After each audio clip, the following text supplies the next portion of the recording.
অবশেষে বোলপুর রামকৃষ্ণ মঠ। অনেক রামকৃষ্ণ মিশনের ভিডিও তো পেন্সিল চ্যানেলে দেওয়া আছে। বোলপুর রামকৃষ্ণ মঠ এর ভিডিও এখনো পর্যন্ত কোনো আমার চ্যানেলে অন্তত দেওয়া নেই। আর আমি এসছিও ফার্স্ট টাইম না, গতকাল এসেছিলাম সন্ধ্যাবেলা, তখন লেট হয়ে গেছিলো। আর আজকে সকাল সকাল এসেছি সেই কারণে। একটু ভিডিও করে নিই। এই যে পেছন দিকটা থেকে, এটা হচ্ছে স্কুল, প্রাইমারি সেকশনটা এখানে আছে, 4 বা 5 পর্যন্ত এখানে আছে।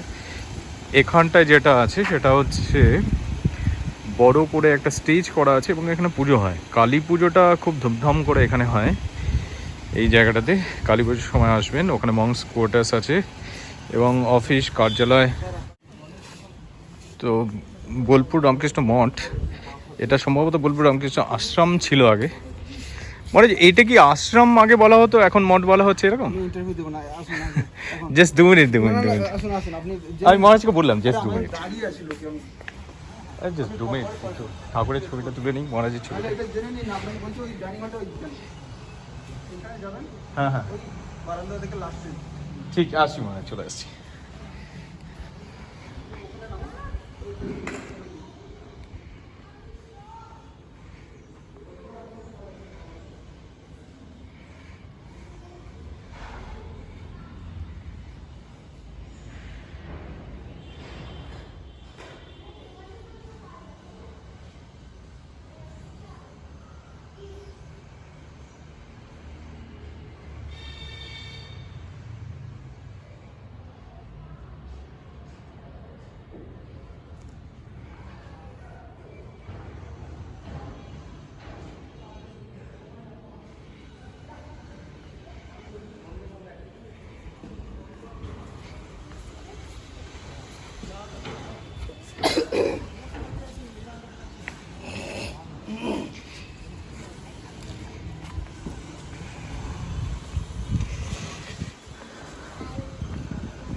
এই মন্দির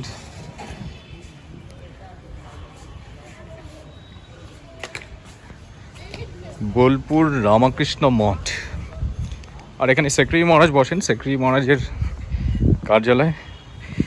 ভিডিওর মধ্যে একদম ইনক্লুড করতে বারণ করছেন, তবু দেখি ওনার ছবিটা নেওয়া যায় কিনা।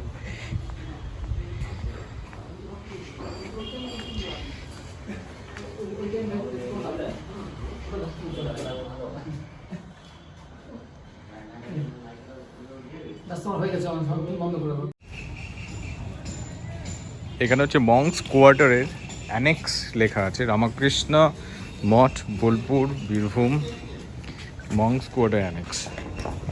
তো এখানে একটু খাওয়া দাওয়ার ব্যবস্থা আছে, খাওয়া দাওয়া করে আমরা বেরিয়ে যাবো। এরপর বোলপুর স্টেশন থেকে ট্রেন ধরে মন্দিরটা আরেকবার দেখে নিই, এখানেই শেষ করলাম।